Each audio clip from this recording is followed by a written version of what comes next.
Bienvenue à Réseau Danse.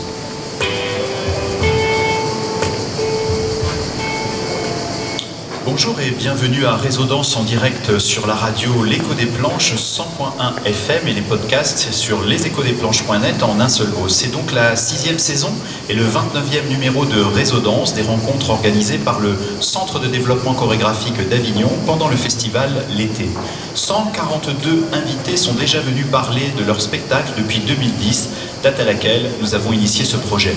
Réseau Danse n'est pas une tribune critique, personne n'est là pour juger personne, c'est un endroit où les artistes peuvent présenter leurs spectacles qui sont à l'affiche pendant le festival. Un moment important dans ce maelstrom qu'est le off pour tirer son épingle du jeu et vous donner envie à vous auditeurs, à vous public de la calade, à vous professionnels, à vous journalistes d'aller voir ces spectacles de danse. Une édition de Réseau Danse plus courte que d'ordinaire, 1 heure, mais à un horaire choisi par notre partenaire, la Maison Jean Villard et son directeur Jacques Téphany. 1 heure et 4 invités qui se produisent dans toutes les salles du off. Derrière nous, de belles choses dites, enregistrées grâce à l'équipe en or de l'Écho des Planches et nos remerciements à Antoine Maignan qui a supporté sans danser nos entrechats vocaux. Alors nous allons commencer avec Myriam Soulange qui vient ici avec Populaire dans le cadre du programme Danser 2. Donc qui se présente à la Chapelle du Verbe Incarné jusqu'au 26 juillet à 13h10. C'est une pièce qu'elle interprète avec Xavier Chasseur-Daniel, Fanny Rouillet, Exos Metacacola, tu vas me le redire, et Myriam Soulange. Myriam, tu es originaire de Guadeloupe et lauréate du concours des jeunes chorégraphes organisé par l'Archipel, la célèbre scène nationale de Guadeloupe.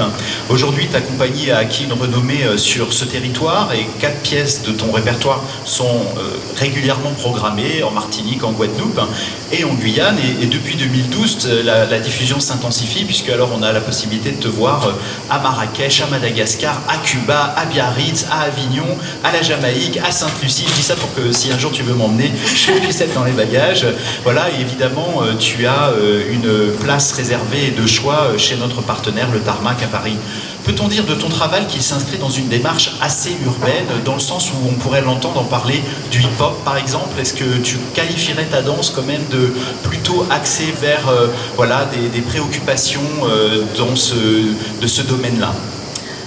Oui, bonjour. Bonjour.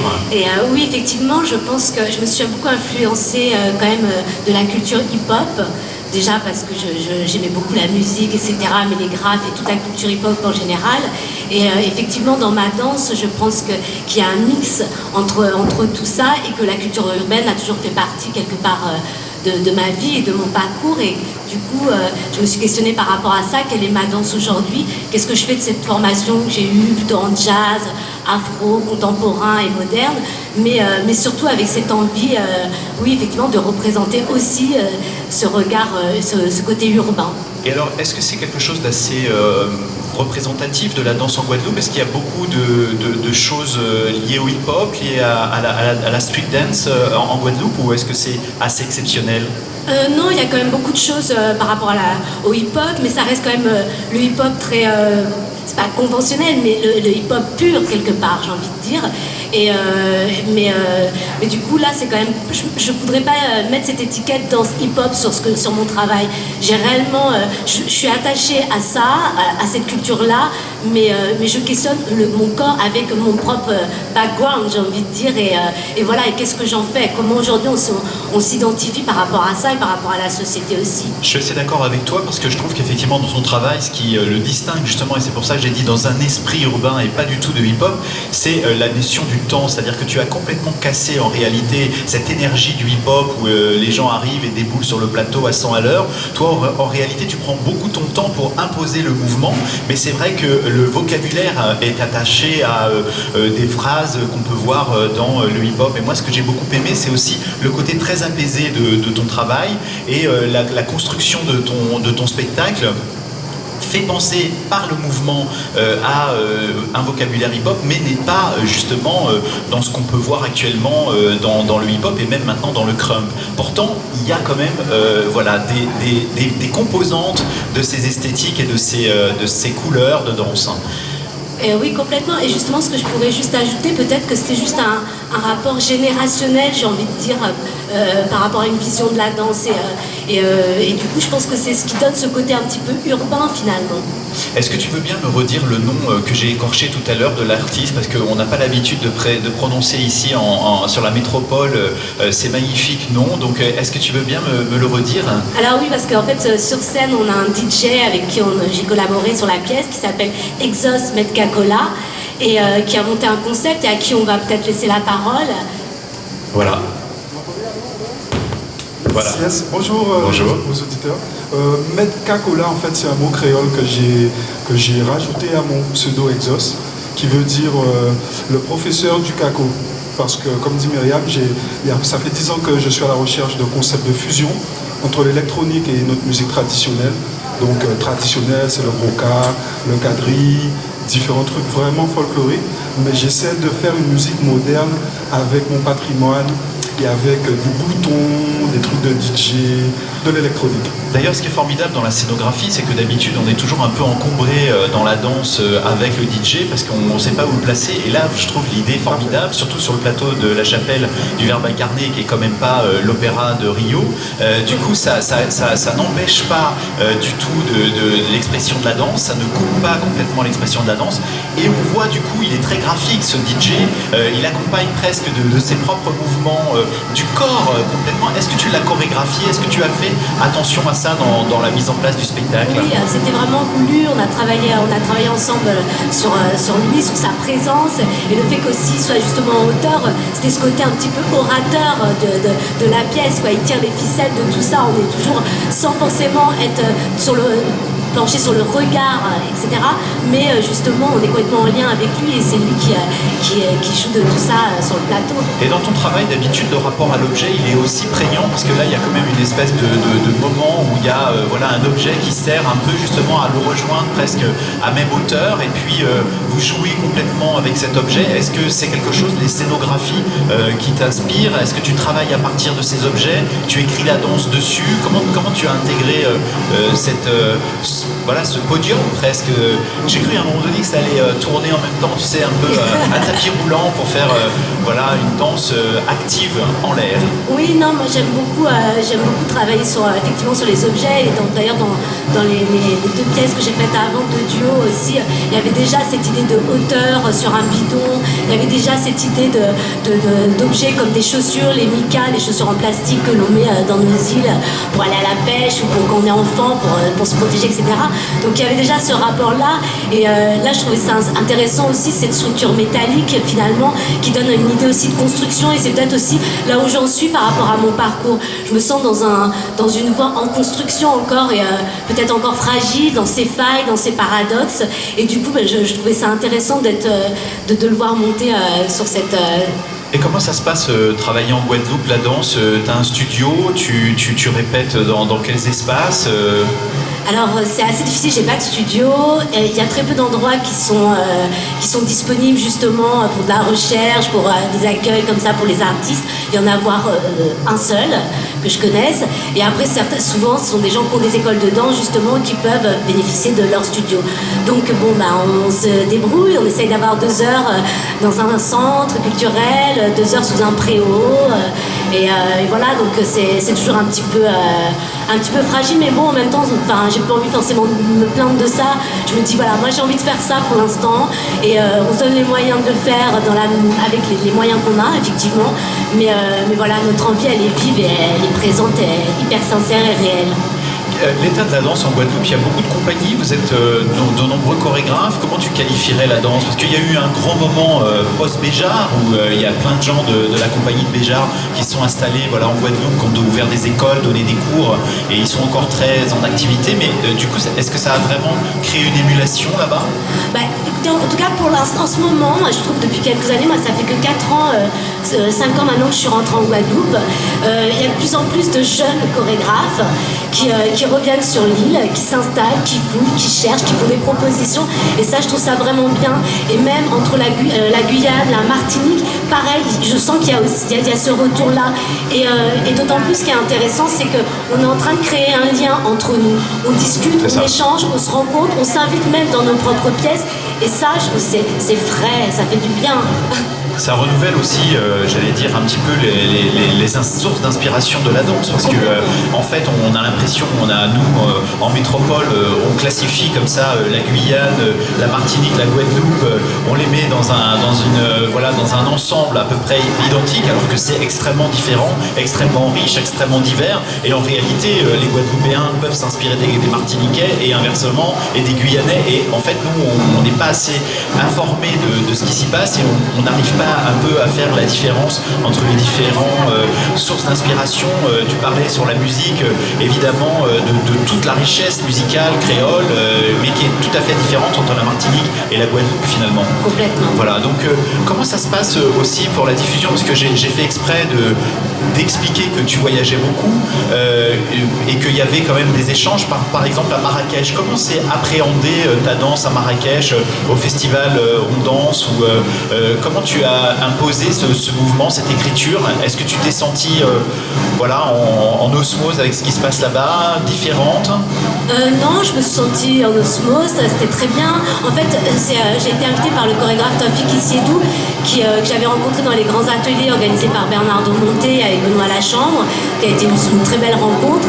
Et du coup, voilà, ils se sont intéressés à mon travail et tout a été comme ça, tous ces voyages, cette diffusion, c'est parce qu'on voyait ma pièce à tel endroit et hop, on se disait, tiens, ça c'est assez intéressant, j'en sais rien. En tout cas, on avait envie de nous inviter et de montrer peut-être cette, je sais pas si c'est une singularité ou quoi, mais en fait, de montrer ce qui se passait aussi en Guadeloupe, en Martinique ou ailleurs, quoi, parce qu'on est effectivement éloigné, mais bon, voilà, c'est la France, ça reste la France et je pense que tout style de danse doit trouver sa place dans la diffusion française, européenne ou quoi. Toi, c'est la première fois à Avignon l'été, pendant le festival, que tu présentes ton travail? Non, j'avais déjà présenté Mika Heure Locale en 2012 et c'est là, ma compagnie venait juste d'être créée. J'avais contacté le Tarmac en demandant, parce qu'à l'époque, quand j'habitais à Paris, j'allais beaucoup au Tarmac et donc je voulais absolument passer là-bas.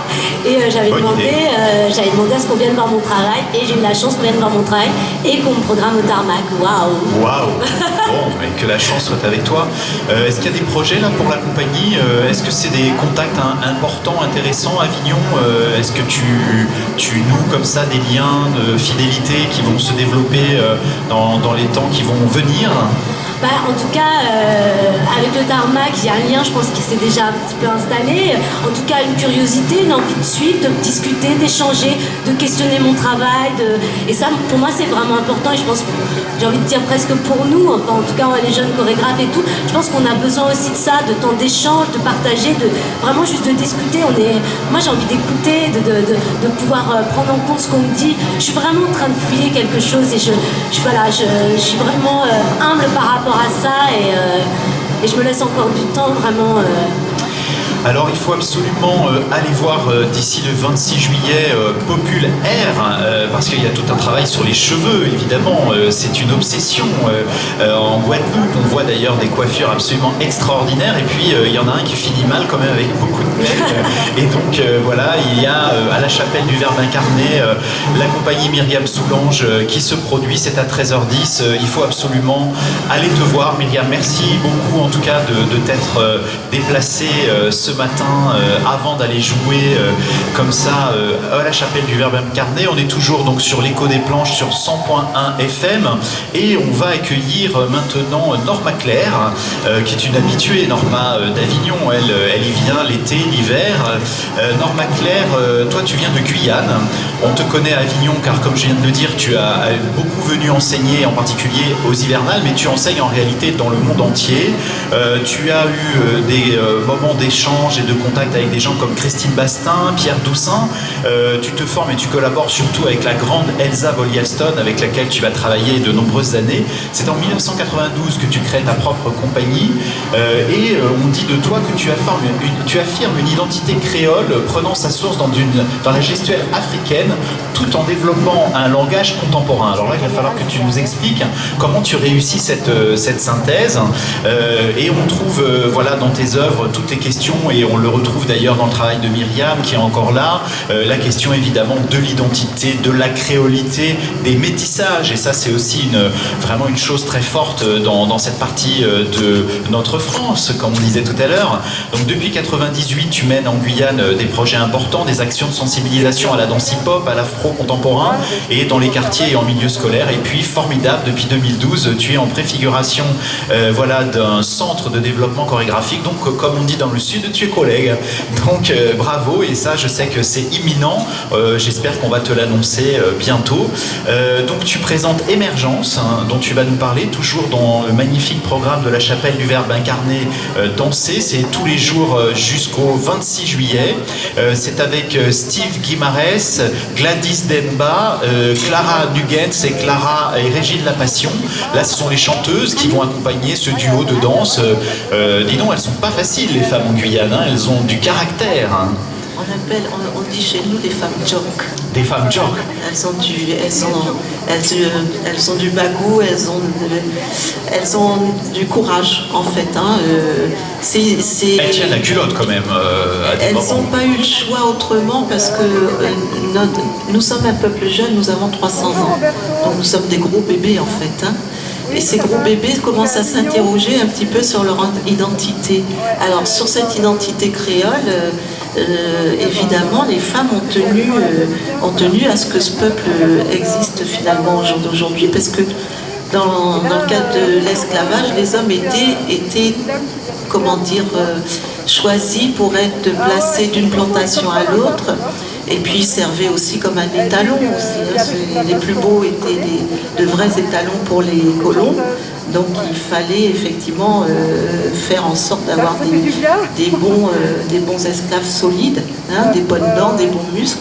Et finalement, c'est ces femmes qui tenaient les gamins qu'elles avaient. Hein, donc, et la culture créole tient par les femmes d'Ubuntu aussi. Mais c'est un rapport tendre aussi, hein, c'est-à-dire qu'elle prend le dessus, mais finalement elle se laisse un peu séduire et elle tombe voilà, quand même sous sa séduction. Voilà, c'est cette grosse ambiguïté là sur laquelle elles combattent sans arrêt, et puis les hommes combattent aussi.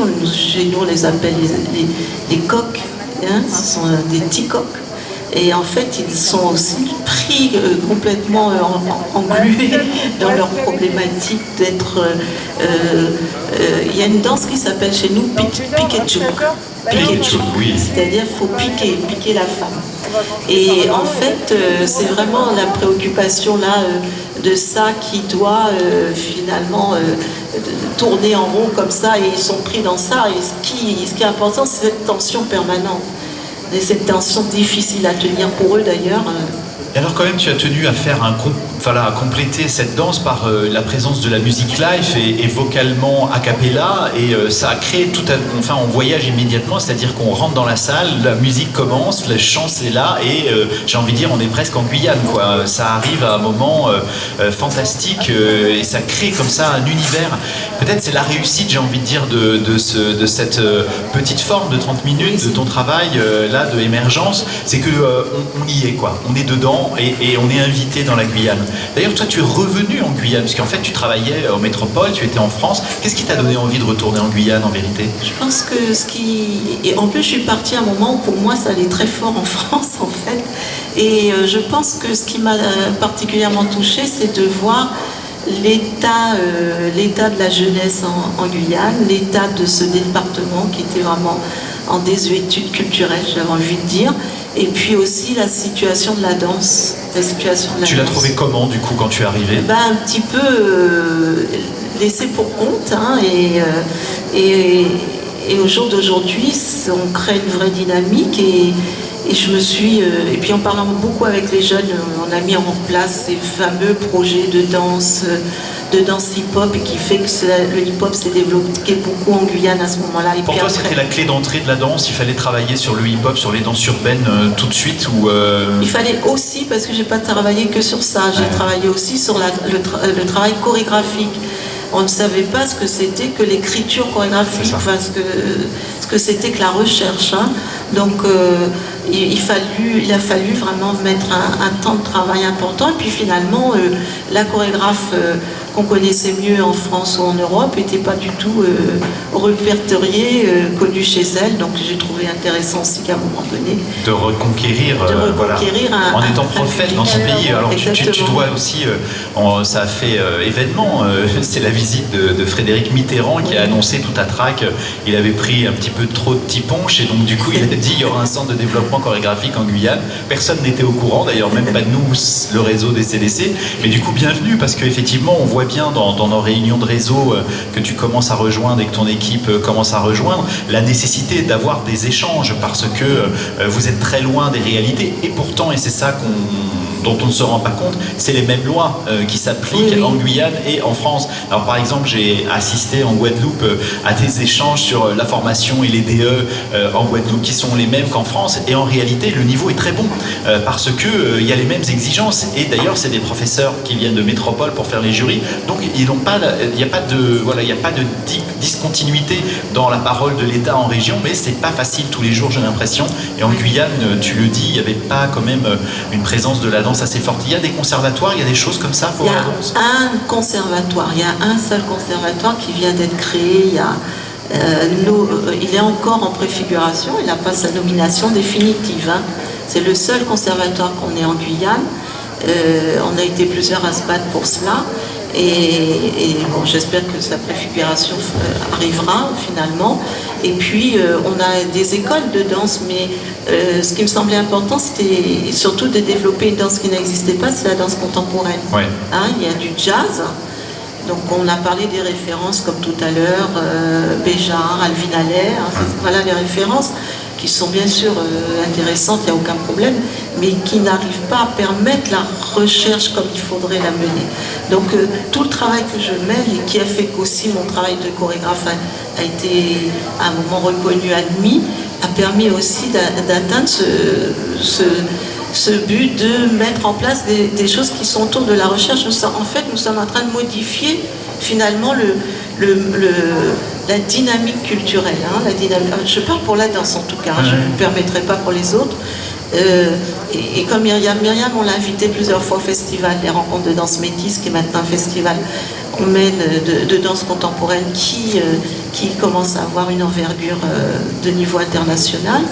Et finalement, c'est intéressant parce qu'on les pousse à s'interroger et à chercher, à creuser sur cette identité qui a réellement besoin de se positionner, d'avancer et d'apporter quelque chose d'extrêmement complémentaire au jour d'aujourd'hui, dans un monde où le métissage deviendra sûrement le futur d'une façon admise. Oui, la chance qu'ils ont eue de te rencontrer, c'est que toi, tu as un vocabulaire très riche, pas monolithique du tout, pas composite d'un seul mouvement, je sais pas comment on pourrait dire, cunningamien, ou etc. Donc du coup, c'est vrai que là, il y a plein de possibilités d'accroche, un petit peu comme sur un mur d'escalade. Finalement, on peut arriver avec ta danse à s'intéresser au mouvement et du coup...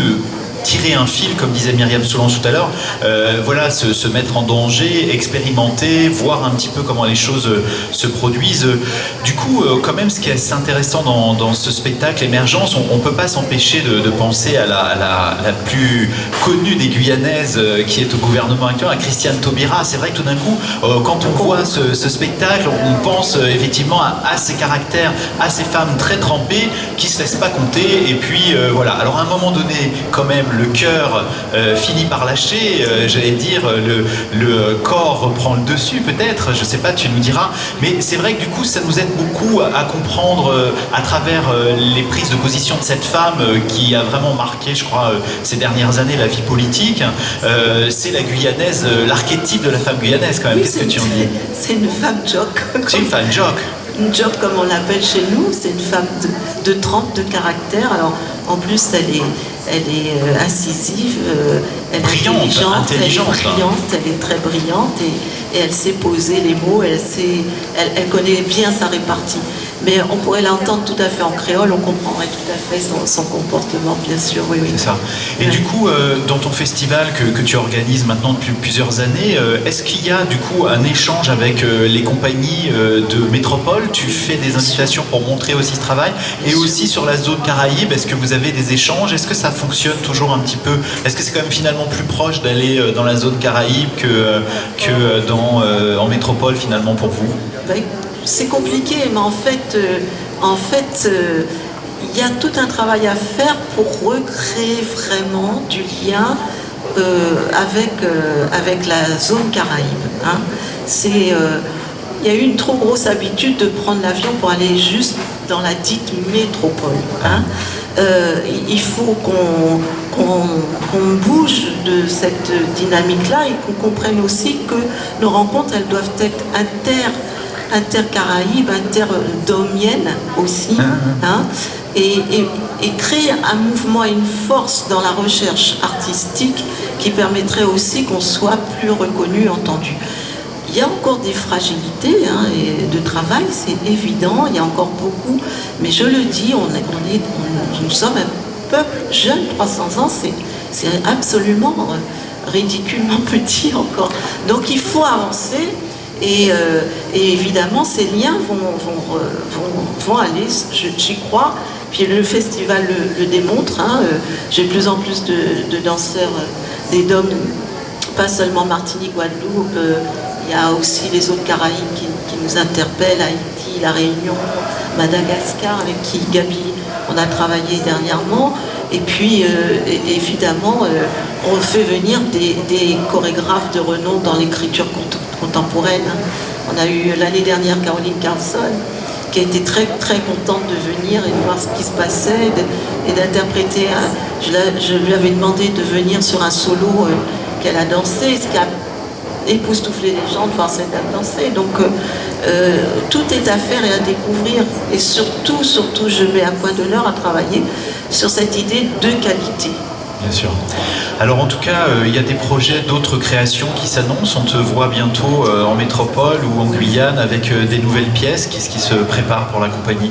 Oui, il y a un projet de création sur l'année prochaine. C'est encore jeune, mais j'espère pouvoir le faire entre la France, la Guyane et la Martinique-Guadeloupe. Et combien de danseurs seront sur ce projet? C'est une pièce avec...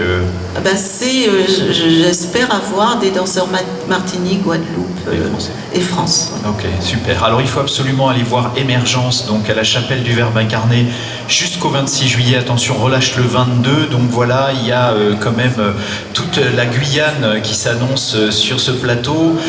Merci beaucoup Norma de nous avoir accordé cet entretien. C'est vraiment formidable de pouvoir compter sur un centre de développement chorégraphique aussi en Guyane, et on est toujours en direct sur l'écho des planches 100.1 FM, et là on va accueillir deux artistes qui travaillent en binôme, donc Christophe Béranger et Jonathan Pranlas Descours. On dit, n'est-ce pas Jonathan? Prenez les micros, n'ayez pas peur. Voilà, donc on voit Topi impitoyable de la compagnie Ciné Quanonar. C'est au Grenier à Sel, c'est jusqu'au 26 juillet.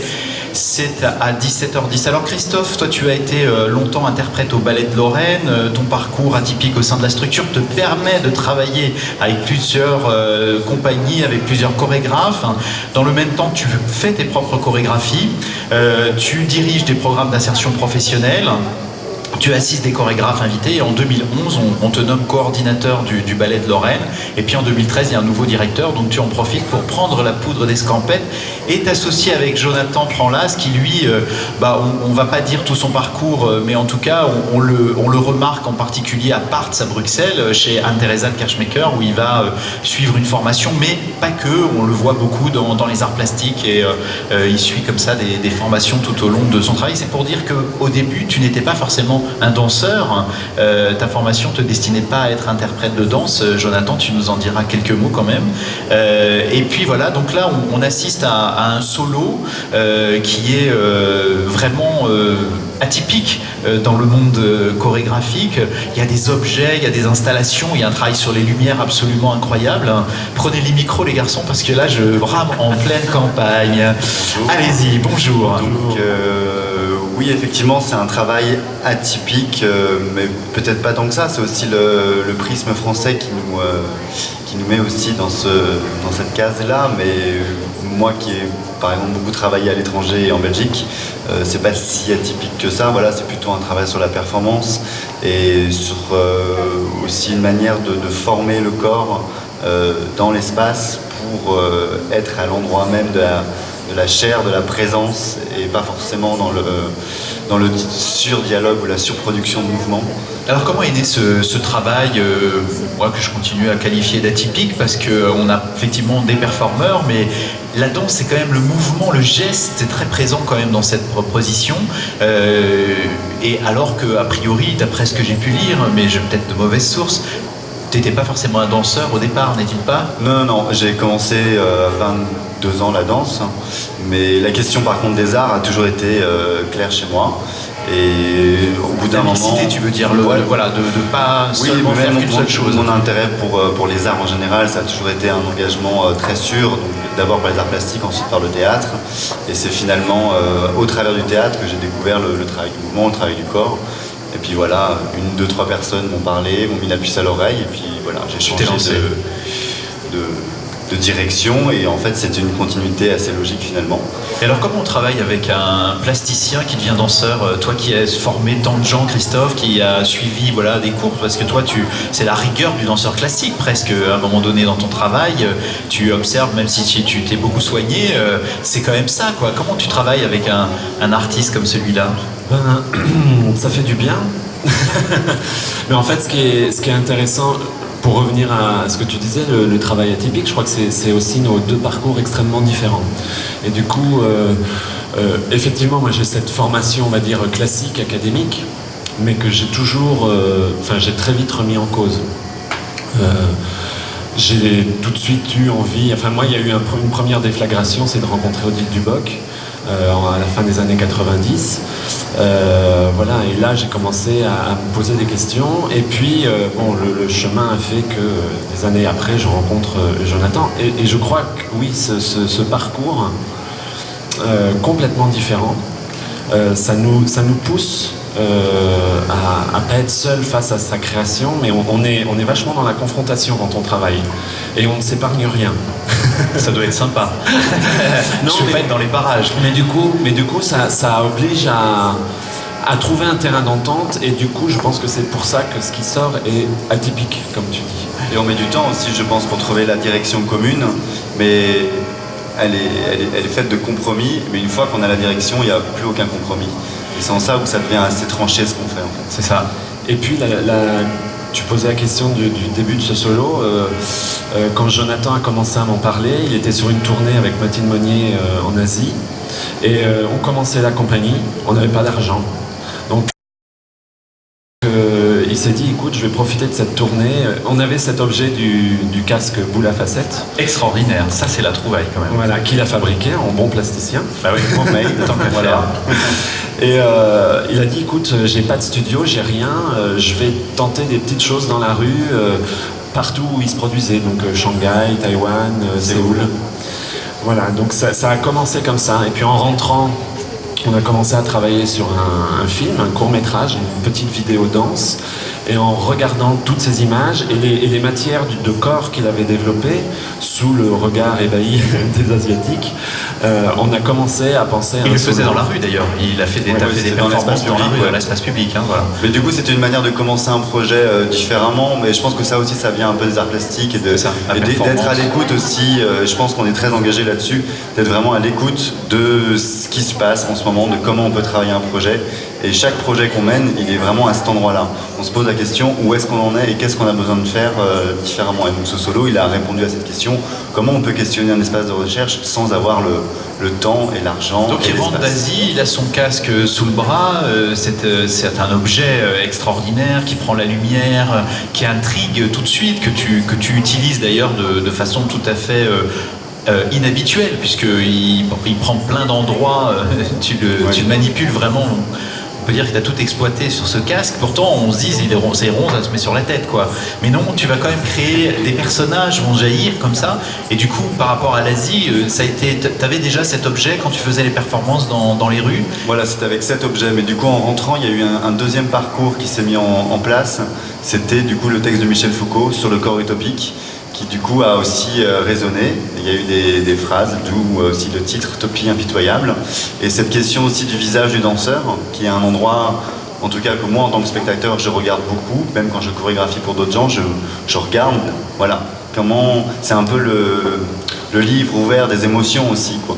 Et donc voilà, d'enlever le visage, d'être aussi à cet endroit du jugement, parce que Utopie impitoyable, donc c'est le lieu de l'esprit qui juge le lieu du corps, et donc ce rapport aussi, même dans le monde dans lequel on vit, ce monde où voilà, l'image, et même on voit là à Avignon, les affiches, c'est la tête de, la tête de, la tête de, et voilà, sans tête, qui on est. C'est ça. Et cet espace qui pas forcément ouvre aussi un chapitre narcissique, mais plutôt corporel, hein.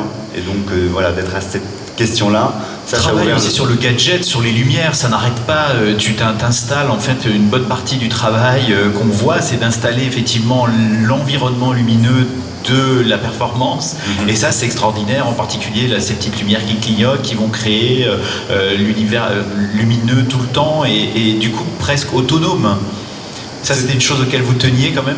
Mais ça aussi, pareil, c'est le contexte, quoi. On arrivait en studio où on devait travailler, et du coup, on arrivait, il n'y avait pas de lumière, il n'y avait rien, les services ne marchaient pas. Du coup, lampe de sécurité, maglite. Mais je pense qu'aussi, c'est être à l'écoute de ce qui se passe, quoi. Puis bizarrement, on a commencé à travailler, c'était la période des révolutions arabes. Et donc, on était abreuvé d'images de corps révolutionnaires qui manifestaient, puis après sont arrivées ces images de bateaux remplis de migrants qui arrivaient avec rien sur le sol français, ou d'autres pays. Et on s'est dit, oulala, on va... il a fallu trouver pour nous un lien entre ce corps politique et faire un virage vers le corps poétique. Donc je crois que la boule à facettes aussi, elle masque le visage, mais elle ramène cette histoire aussi des clubbers, des fêtards. Voilà, donc oui, on voit qu'il y a du vécu là à ce moment-là. Non, mais comment ce corps sans visage, ça replace l'émotionnel du corps en fait. C'est-à-dire que on fait de la danse parce qu'on croit à ce médium. C'est un médium hyper puissant, le corps en mouvement. Oui. Donc voilà, et je trouve que c'est aussi peut-être dans ce travail la fascination du spectateur pour l'objet, quoi. C'est-à-dire ça intrigue, ça attire l'œil. Enfin, c'est un peu comme les enfants. Tout d'un coup, quand ils commencent un peu à voir, on dit qu'ils finalement ils voient que des lumières très fortes. Mais après, par exemple, là, vous parlez beaucoup des lumières du casque, tout ça, mais du coup, il y a quand même toute cette partie où le visage du coup est tronqué. Et je pense que comme vous dites, le chapitre où on ouvre avec un objet qui fascine, mais quand du coup l'objet disparaît et que c'est le corps qui reste, du coup c'est lui qui devient l'objet et qui devient fascinant. Et je pense que c'est aussi l'utiliser, il y a un rapport très ludique, parce que je pense qu'à un moment, la danse contemporaine a souffert de ce non-plaisir qu'on donnait aux spectateurs à juste être là et à essayer de comprendre la proposition.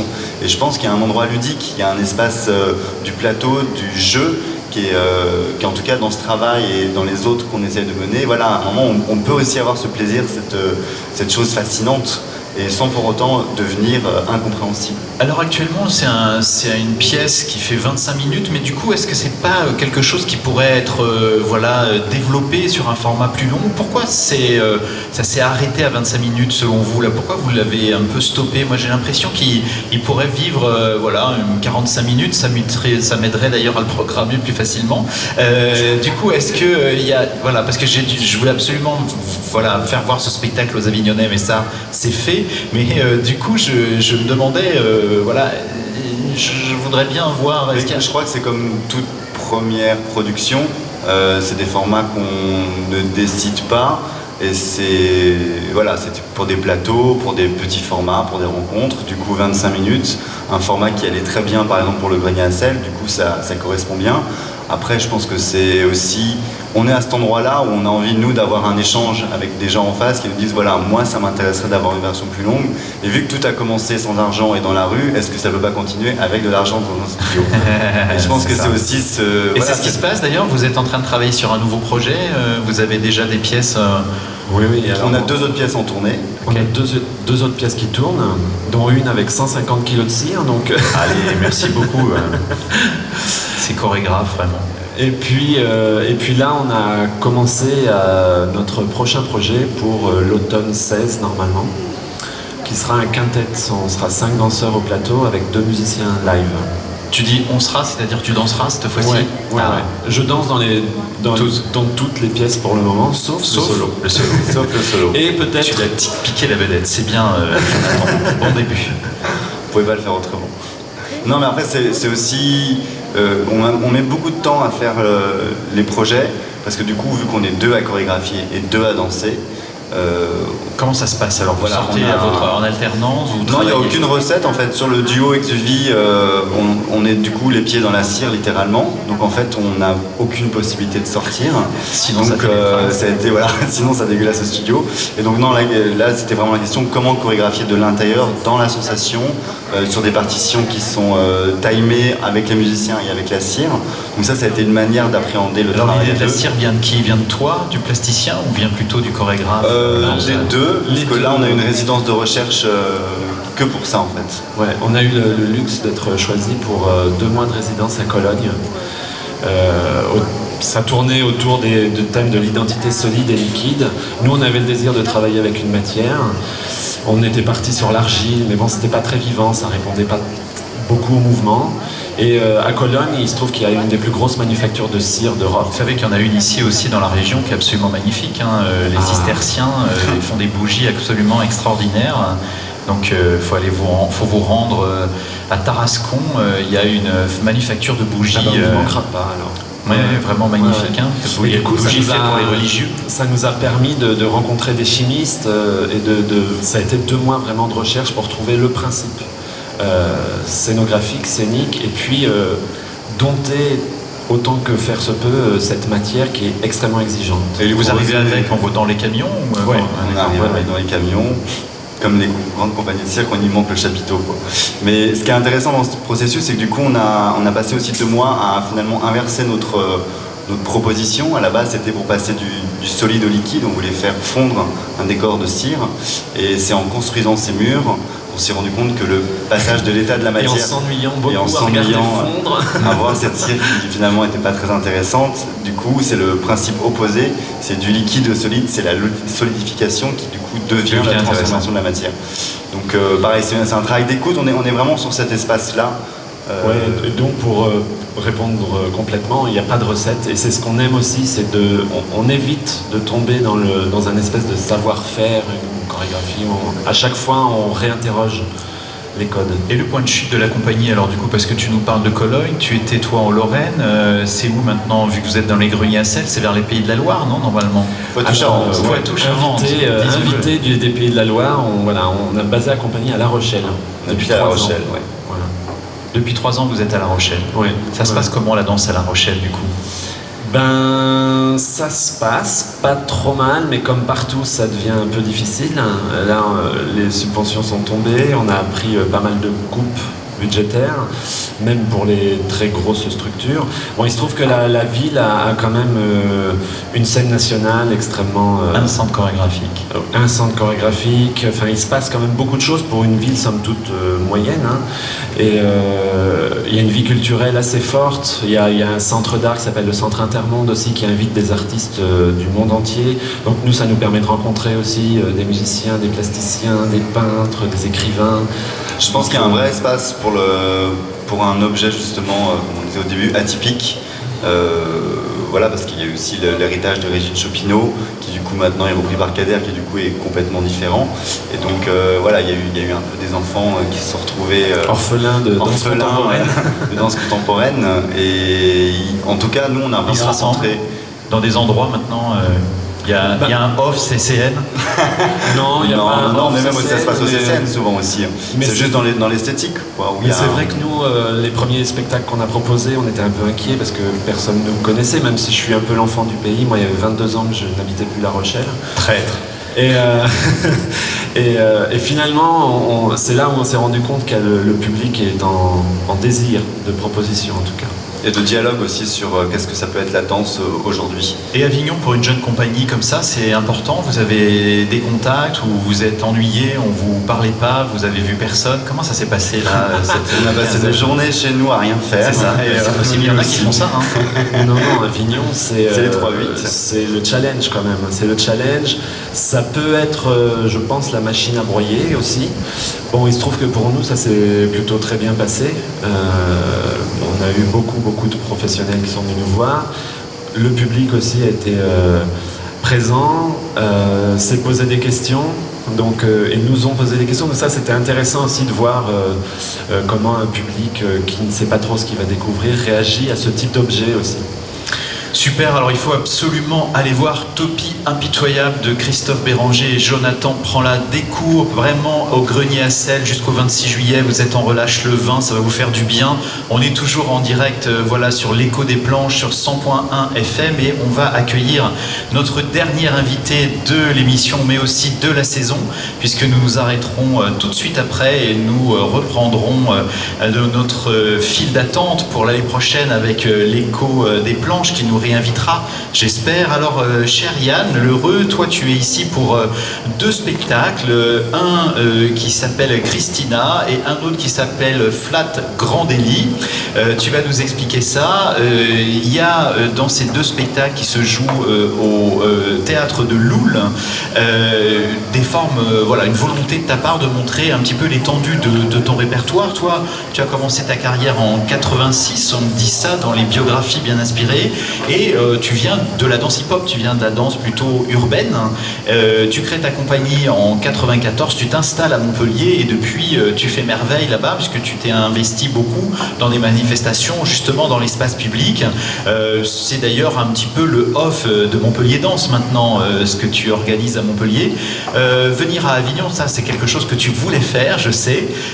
Tu voulais montrer absolument Flat Grand Délit, voilà ce solo avec Vincent Barin qu'on a déjà chroniqué ici avec Laurent Bourbousson et on était fascinés quand même de ce deuxième danseur qui coûte pas cher, qui ne demande pas de cachet, qui n'a pas non plus de défraiement mais qui est un objet incroyable. Quelle idée merveilleuse d'avoir monté ce BMX et surtout que Vincent Barin qui en est un grand spécialiste accepte de performer sur un plateau finalement assez réduit par rapport à l'espace public justement dont on parlait.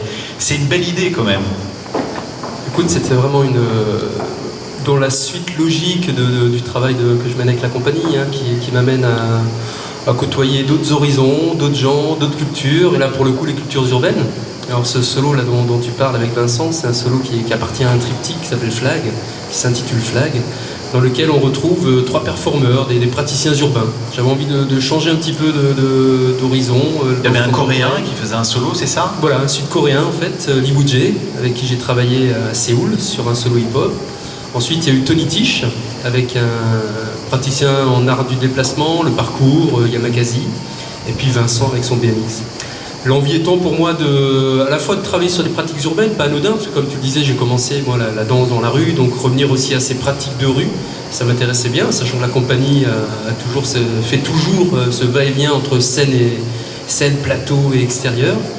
Et puis les praticiens urbains aussi, parce qu'on a une vieille fascination d'enfants sûrement, c'est de voir ces gars qui sont extraordinaires dans leur technicité, mais à la fois évidemment l'enjeu étant de ne pas faire un show, c'était de voir comment ces gars qui s'annoncent avec leur corps d'athlète, musculaire, etc., laissent part et prennent part à s'exposer dans leur fragilité, leur douceur, leur friabilité. Oui, c'est comme un toréador, quoi. Il apprivoise ce BMX, il en fait sa chose, et on assiste fasciné, et on se prend presque par hypnose complètement de le voir circuler sur le plateau. On n'arrive pas à se détacher de lui, on s'ennuie pas du tout, et pourtant on se dit un vélo sur une scène, ça va pas être passionnant quand on lit le pitch du début, et puis on s'aperçoit que en fait il va créer un second danseur avec cet objet. Il est absolument remarquable. Ouais, tour à tour, le vélo devient... Alors le vélo, c'est un objet intéressant, parce qu'on a tous un rapport au vélo. On a tous fait, essayé, tenté, on continue de faire du vélo. Ça nous parle aussi de questions aussi sociales, etc. Et puis tout simplement, c'est pour Vincent, cet objet qui l'accompagne depuis ses 16-17 ans. Tu l'as repéré comment? Donc toi, tu fais du BMX toi-même? Pas du tout. Non, on s'est retrouvés sur un festival de rue. Il est venu voir une pièce, Instinct, qu'il a adoré. Il est venu m'en faire part. Et puis comme il joue après, j'étais le voir. Et là, le choc. Donc je lui ai demandé, écoute, cet été, je donne un stage pendant 15 jours à la compagnie. Viens, sans ton vélo. Et il est venu, je voulais m'assurer qu'il pouvait s'acquitter aussi d'être au plateau sans l'objet. Et c'est, outre le BMX performeur qu'on connaît, c'est aussi un interprète incroyable. Extraordinaire, oui, il a un personnage, quoi. Il rentre sur scène, il est vraiment pas lui-même, et tu vas le laisser développer une dramaturgie comme ça pendant la demi-heure, les 15 minutes, 20 minutes que dure la pièce, et ça devient un moment, assez fou, quoi. Alors, du coup, parlons folie, là tu t'es fait gâter, parce qu'avec Christina Hall qui vient faire du flamenco, là on frise la folie absolue. Là, on le disait avec Laurent Bourbousson, qui est venu ici il y a quelques jours. Elle est totalement déjantée. Elle passe le flamenco au hachoir et elle fait une performance. Comment tu la diriges du coup, parce que ça doit être une force de proposition perpétuelle, quoi. Elle doit avoir une idée à chaque fois qu'elle lève le bras, non? C'est un volcan. C'est ça. C'est un volcan et elle est étonnante c'est une femme qui est dans le flamenco depuis 16 ans, c'est-à-dire pour refaire un petit peu son parcours, elle vient de San Francisco, c'est une américaine qui est toute jeune, qui a 16 ans, un peu timide, et puis qui dit à ses parents, je vais partir vivre à Séville, le flamenco c'est ma passion. Donc elle vient à Séville. 16 ans plus tard, je la rencontre et je m'aperçois que j'ai affaire à une femme qui à la fois qui joue dans les tables à hausse, qu'on retrouve dans les endroits les plus typiques, pittoresques, et en même temps, comme elle n'est pas du sérail, de cette culture, c'est ce qui m'intéresse. Elle est américaine. Donc elle transgresse. Donc elle transgresse très facilement et avec beaucoup de plaisir aussi. Et c'est à cet endroit-là qu'on a voulu travailler. J'aime bien parler de ces deux solis-là comme des portraits, parce que finalement c'est un peu la démarche dans laquelle je suis.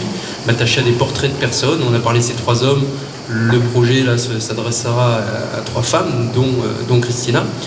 Et là, comment portraitiser des gens, des artistes, avec leur talent, leur fougue, et puis en même temps aussi avec leurs conflits, sinon soucis, leur fulgurance. Alors ce qui est beau dans la pièce, c'est qu'on pense à Toulouse-Lautrec. À un moment donné, il y a un moment totalement déjanté où elle va utiliser la robe traditionnelle du flamenco. Puis alors là, c'est pour le coup, elle sort tout à fait des cadres habituels de l'utilisation de cette robe. Et tout d'un coup, on est plongé dans un retour en arrière avec cette danse, qui devient tout à fait un objet de remémorisation de peinture où on voit la goulue comme ça. Et, je sais pas, il y a des choses qui sont vraiment très originales à travers cet objet robe qui est toujours présente. Tu l'as scénographié. Comment c'est venu cette idée finalement picturale de ce moment? Alors j'ai toujours du mal quand je fais des créations comme ça à parler d'esthétique avant tout. J'aime bien traduire ça plutôt en enjeu. Et évidemment, les enjeux qu'on a parcourus nous ont amenés à des rencontres, notamment celle avec Rolre Ayala, qui est un créateur haute couture. Et on a travaillé donc sur une robe existante de Christina, qui est une vieille robe traditionnelle noire. Et les feuilles en tombent. Et à la fois, donc j'ai demandé à Rolre de remagnifier cette robe. Donc il a fait un travail assez extraordinaire. On est là, dans l'objet même, on est entre tradition et modernité. Voilà, et donc ça forme un diptyque, mais finalement qui n'est pas pensé pour être ensemble. En fait, c'est plutôt 2 espaces de travail de ta compagnie.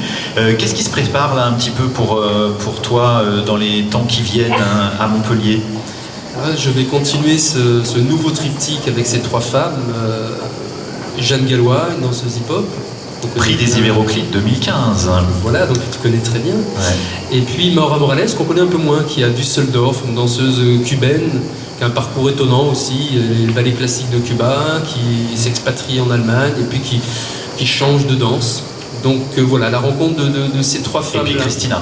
Et Christina, voilà, qui est le... Ça va chauffer. Oui, je pense que ça va être plein de rebondissements. Comment ça se passe la danse à Montpellier en ce moment? Du coup, il y a une recomposition, on est arrivé d'un nouveau chorégraphe à la tête du Centre chorégraphique national, plutôt atypique lui aussi du coup dans le paysage chorégraphique. Comment ça va marcher la cohabitation avec les compagnies de Montpellier, dont la tienne, qui font un travail quand même d'ancrage territorial très fort? Oh, je pense que tout ça va se complémentariser. Non, je pense que c'était bien qu'il y ait du renouveau. Alors Mathilde, super, une belle ère. Et puis maintenant, voilà, tout simplement, je crois qu'on est très attentif à ce qui va pouvoir s'ouvrir, se déployer. Mais surtout, je pense que c'est très important qu'on soit sur ce renouveau, sur d'autres dynamiques. On a aussi HTH, là par chez nous, avec Rodrigo Garcia qui est arrivé. Donc voilà, un territoire qui se recompose nouvellement et avec des esthétiques très différentes. Ça stimule, ça oblige à bouger un peu ces lignes, obligé de recomposer un petit peu dans le paysage, parce que toi, tu es là quand même depuis 2003, tu proposes des choses assez atypiques pour le coup, de nouvelles dans l'espace public. Ça a bien marché cette année, le festival que tu organises? Mouvement sur la ville, voilà, que je co-organise avec Didier Théron et Hélène Catala, donc les trois équipes qui depuis 7 ans organisent ce festival, qui est une sorte de festival off, pour le faire court, qui est en complément avec Montpellier Danse, et Jean-Paul qui soutient donc cette initiative au travers de la communication, etc. On s'est aperçu que c'était un moment très fort de la danse à Montpellier, mais souvent exclusivement presque dans les salles, sur des grosses formes. Et nous, on vient à un autre endroit de la découverte, de la recherche, d'autres plateaux. On vient traduire expérimenter, exposer les artistes en relation autrement plus immédiate avec les spectateurs. Toi, tu disposes d'un studio là-bas à Montpellier que tu utilises et dans lequel il y a beaucoup de représentations, un studio Bernard Glandier qui te sert un peu. Alors Bernard Glandier, c'est le studio de Didier Théron, la salle 3, le studio d'Hélène Catala, et pour nous autres, l'atelier. L'atelier, voilà, c'est vrai. Moi, j'ai vu beaucoup de ton travail dans le studio de Bernard Glandier, d'accord? Oui, on échange aussi les lieux, on échange aussi les idées. Ok, formidable. Et ben en tout cas, continuez et allez vite voir jusqu'au 26 juillet les spectacles que présente Yann Lheureux au Théâtre de Loul. Christina d'une part et Flat Grandelli, deux éléments tout à fait intéressants du travail de Yann Lheureux. Ça se passe bien à Avignon pour toi? Il y a du monde qui vient, tu es content? C'est une expérience que tu voulais faire? C'est à la hauteur de tes espérances? Oui, ça l'est. Oui, il y a de très très beaux retours. Et puis, outre, évidemment, c'est une plateforme de rencontre avec des publics, c'est une plateforme de rencontre avec des professionnels. Donc là, on a dépassé les 100 professionnels hier, donc on est très content de pouvoir montrer et partager le travail. Et puis au-delà de ça, c'est aussi, pour Christina par exemple, une première. Donc Avignon, c'est avant tout une expérience artistique où pendant 17 fois, on n'a plus l'occasion, en danse, en tout cas, d'être sur des séries aussi longues. C'est sûr. Merci beaucoup en tout cas à Yann Lheureux. C'était notre dernier invité de notre émission Réseau Danse qu'on fait ici depuis 2010. Et on remercie évidemment la radio L'Écho des Planches, Jacques Théphanie, de nous avoir laissé soliloquer autour de la danse. On remercie toute l'équipe technique, toujours présente malgré l'heure matutinale de notre émission pour des festivaliers. 11h30, ça sentait beaucoup le croissant et le café chaud quand on arrivait pour l'installation. Merci beaucoup et à l'année prochaine, j'espère, si on est toujours là et si le festival d'Avignon existe toujours. À très bientôt. Merci.